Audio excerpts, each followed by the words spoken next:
Olá a todos, esse é o Gripper Talks de setembro. Convido o Silvio Castro para falar como estão as posições aqui da casa e as perspectivas para os próximos meses. Obrigado, Silvio.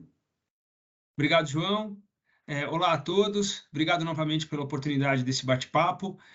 Como sempre a gente faz, eu vou dividir alguns slides, mas não precisa se preocupar, quem estiver ouvindo por podcast vai dar para seguir direitinho as nossas ideias, a linha de raciocínio, as sugestões do que a gente está fazendo na carteira. A ideia, como sempre, é dividir com vocês as principais discussões do nosso comitê de investimentos e ajudar vocês a entenderem não só a forma como a gente pensa a construção da carteira e a visão dos mercados, mas também ajudar vocês a entender um pouco o que está acontecendo nesse mercado tão turbulento, nesse ambiente geopolítico tão turbulento que a gente está vivendo agora.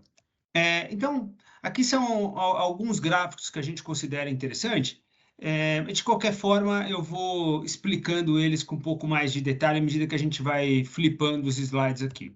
Bom, a primeira coisa importante a gente passou uma janela de quase 2 anos vivendo num ambiente de aceleração de preços e aceleração de atividade, o famoso reflation, que a gente às vezes ouve as pessoas no mercado falando. Agora, isso está muito menos claro, à medida que a gente vê uma desaceleração relativamente grande na atividade, mas ainda a gente vê níveis de preço historicamente elevados, e na nossa opinião, esse tende a ser um cenário que vai permanecer pela frente. Então, na nossa cabeça é um cenário de desaceleração de atividade, mas não uma desaceleração super rápida, uma desaceleração de inflação, mas não uma desaceleração super rápida. Com isso, o Banco Central nos Estados Unidos e também na Europa vai precisar mostrar uma postura um pouco mais dura para poder reconquistar suas credenciais de bancos centrais críveis no combate à inflação. Isso vai gerar uma volatilidade macro maior, e aí o resultado é que a gente vai ver uma volatilidade no preço dos ativos maior. Então, a gente vai conviver com cenários de melhora muito rápida nos preços dos ativos, e aí todo mundo acha que agora está tudo bem, de repente todo mundo entra em depressão e volta a ficar tudo bem. Uma coisa importante, eu acho que talvez a principal discussão do mês de agosto foi o aparecimento do chairman do Banco Central Americano, o Jay Powell, no simpósio de Jackson Hole, que é basicamente um evento anual onde os banqueiros centrais se juntam para falar um pouco de gestão de política monetária. De longe, o discurso mais importante é do presidente do Banco Central Americano, pela nossa nuvem de palavras, fica muito claro que o foco foi em estabilidade de preço e principalmente inflação, é a preocupação número 1 do Fed. O Fed deixou muito claro que não adianta o mercado ver uma queda de 5%, 10% no preço das ações e achar que isso vai levar o Fed a fazer o pivô, ou seja, uma mudança de política monetária, se tornando novamente mais frouxo. O Fed também abandonou o Forward Guidance. Basicamente, o Forward Guidance era o que ele sinalizava para o mercado os próximos passos. Agora ele fala o seguinte, gente, dependendo do que vier nos dados de inflação, de atividade e de emprego, a gente vai tomar a decisão a cada uma das reuniões. Fica muito claro que a gente ainda vai ver altas de pelo menos 50 a 75 na próxima reunião e depois pelo menos mais umas 2 altas, levando a taxa de juros ali para perto de 4% nos Estados Unidos.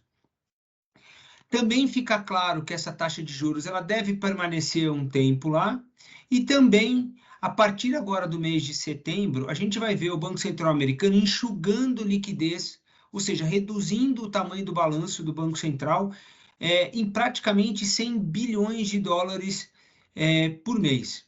Isso, muita gente estima, ninguém tem certeza absoluta, mas muita gente estima que isso equivale a um impacto de mais ou menos 0,25% a 0,5% de alta de juros.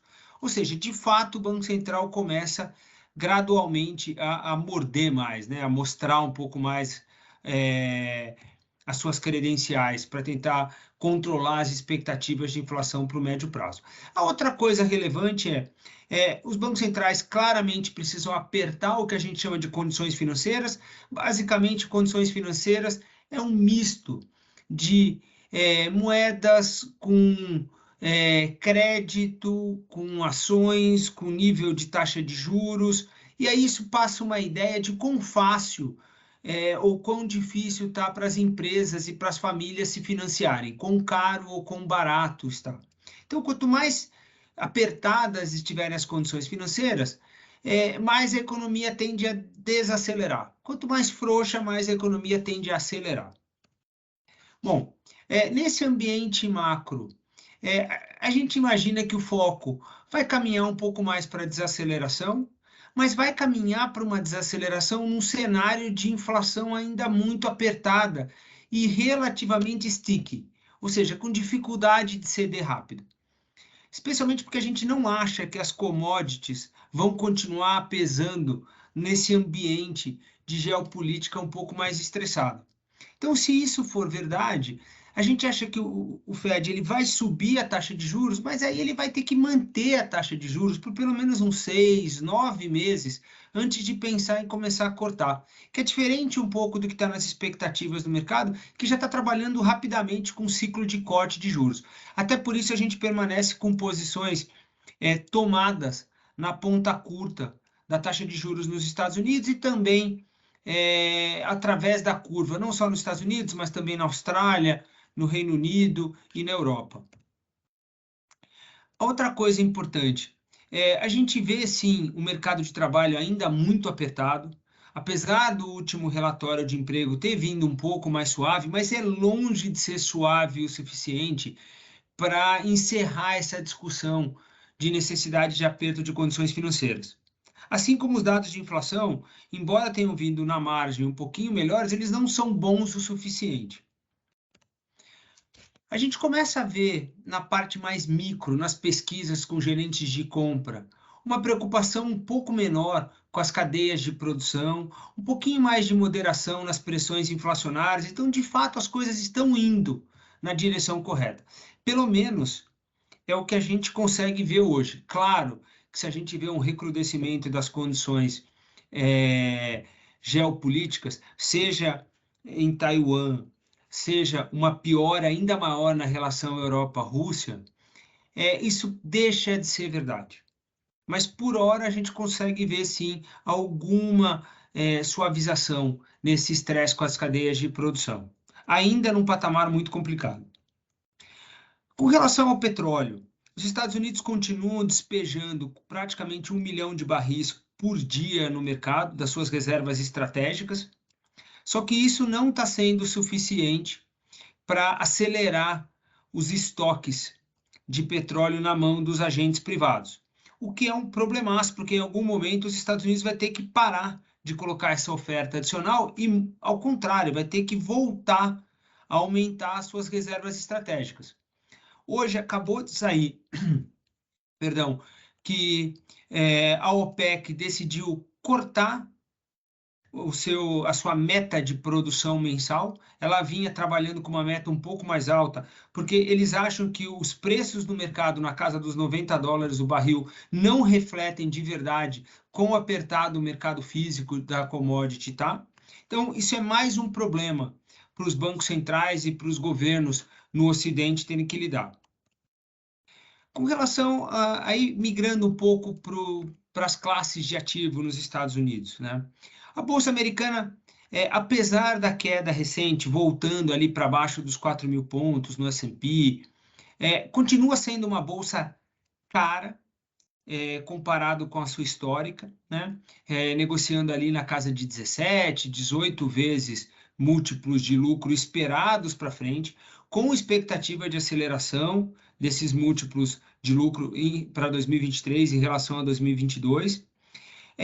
E a gente continua achando que o mercado ele não está sendo capaz de refletir a real dificuldade que as empresas vão enfrentar num ambiente onde a gente deve ver uma oferta de trabalho um pouco mais apertada, as cadeias de produção ainda não estão exatamente resolvidas, custo de energia deve permanecer elevado e a necessidade dessas empresas voltarem a investir para poder produzir novamente nos Estados Unidos ou em regiões que sejam um pouco mais amigáveis a Pax Americana.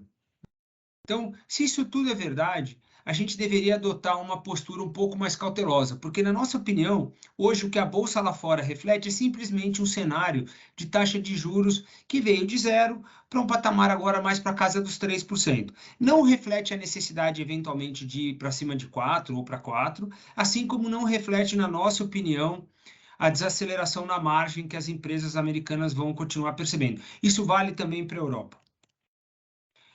Com relação à sazonalidade, a gente começa a ver uma estabilização nos fluxos, ou seja, parou de entrar dinheiro das pessoas físicas para a renda variável, e pelos controles que a maioria dos prime brokers eles fazem, as corretoras lá fora, o fluxo para esse mês novamente é um fluxo de saída de renda variável nos Estados Unidos. Então a sazonalidade não ajuda, o fato das pessoas físicas terem parado de comprar também não ajuda e o fluxo preocupa um pouco.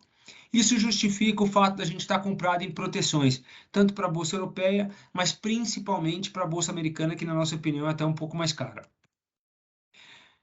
Para fechar a parte internacional, antes da gente migrar para a discussão de Brasil, eu acho que vale ressaltar também que, além das posições tomadas em taxa de juros, ou seja, vendido nos bonds dos governos lá fora, e vendido nas bolsas via estruturas de proteção, a gente está comprado no dólar contra algumas moedas desenvolvidas e também algumas moedas de emergentes.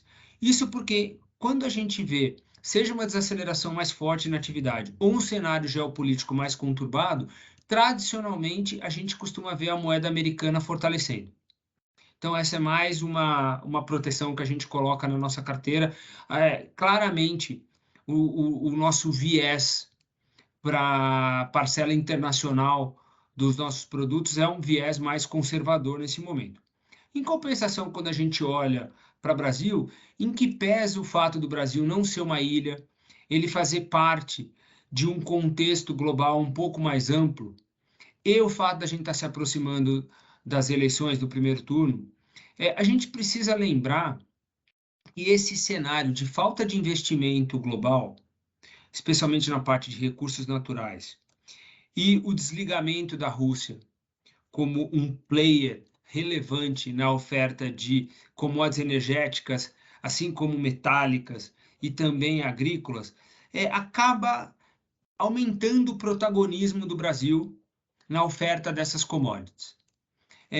Eu não estou dizendo que a gente, do dia para a noite, deixa de ser um país cheio de problemas, especialmente na nossa capacidade de melhorar a nossa produtividade, assim como as nossas preocupações fiscais de médio e longo prazo, mas nessa conjuntura atual, o Brasil sim se beneficia de um cenário global que demanda mais commodity, precisa mais daquilo que a gente sabe produzir com muita eficiência e competência. Na nossa opinião, o cenário para a inflação, ele continua sendo um cenário relativamente delicado. Parte dessa queda veio da melhora no preço da gasolina, que a gente sabe que não necessariamente vai ficar baixa para sempre. A gente continua vendo um cenário apertado para as commodities energéticas no mundo. Parte disso veio de uma agenda de abrir mão de receitas fiscais por parte do governo nesse ano. Então, isso também ajudou a inflação. E parte, de fato, já é um pouco o impacto de uma política monetária um pouco mais restrita. Quando a gente olha para 2023 e 2024, 2023 a gente ainda não vê uma convergência completa do IPCA para dentro das bandas. Agora, quando a gente olha para 2024, a história já é um pouco diferente e a inflação está ali mais na casa dos seus 3,5%, inclusive esse é o consenso do mercado. Se isso for verdade, a taxa de juros de 2, 3 anos no Brasil parece muito alta. Isso justifica o porquê a gente vem carregando algumas posições aplicadas em juros aqui no Brasil, contrário ao que a gente tem lá fora, que são posições tomadas. Vindo para, ainda na parte de Brasil, quando a gente olha os índices de difusão, eles ainda estão num patamar muito alto, ali na casa dos seus 60 pontos, mais ou menos, mas já não é mais condizente com uma taxa Selic na casa de 13 alto, 14. Já seria mais condizente com a Selic voltando ali para a casa dos 10. Então, a gente imagina, assim, que a partir de abril, maio do ano que vem, a gente já deve começar a ver um ciclo inicial de corte de juros, salvo se a gente vê uma deterioração muito grande nas expectativas de inflação. Vindo para o fiscal, é claro que a gente segue ainda preocupado, a gente faz algumas estimativas, a gente precisaria entregar um superávit primário ali na casa dos seus 2 a 3,5%, se a gente assumir que o Brasil é capaz de crescer 1,5%, 2% ao ano, com uma taxa de juros real ali na casa de 4%, 5%. Então, se isso for verdade, a gente está longe ainda, né? A gente teve, claro, um benefício enorme desse boom de commodities desses últimos, pelo menos 12 meses. Isso gerou uma receita tributária adicional para a gente que não estava na conta de ninguém. Mas a gente não pode ficar contando com essa sorte para sempre, né? Então, essa discussão do fiscal, ela vai voltar em algum momento ao longo do primeiro ano do próximo governo, seja ele qual for, né? Mas eu acho que ele não pega agora, porque a receita vai continuar muito forte nesse segundo semestre, as commodities devem continuar bem suportadas pelo cenário externo e a gente vai continuar surfando essa onda de forte produtor de commodities. Para a gente fechar, a gente continua com uma posição comprada em Bolsa Brasil, isso ajudou muito o nosso portfólio no mês passado, a gente continua gostando.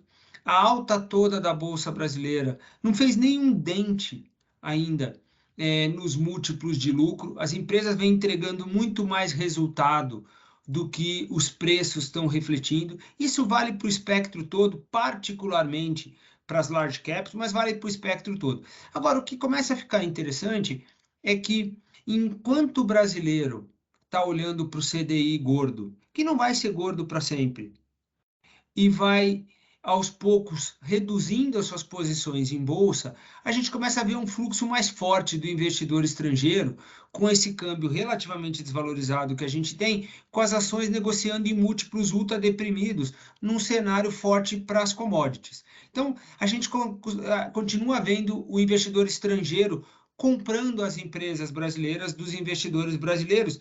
E aí é o que a gente tem discutido um pouco, né? Talvez esse CDI perto de 14, ele não vai deixar muitos dos nossos investidores aqui no Brasil aproveitar talvez uma alta da bolsa de algumas vezes esse 13% numa janela de 12 meses, se a gente tiver um cenário fiscal minimamente crível, né? Então, a gente segue otimista com a posição de bolsa local, a gente está comprado em bolsa local e aplicado em juros local. E a gente segue tomado em juros lá fora e vendido em bolsa lá fora via nossas estruturas de proteção. E na parte de moedas, a gente segue comprado em dólar contra uma cesta bem ampla de moedas no mundo. Com isso, a gente encerra o nosso Grimper Talks por aqui. Queria novamente agradecer a confiança de todos e a oportunidade dessa conversa. Um abraço e um ótimo mês de setembro. Obrigado, ótimo mês a todos.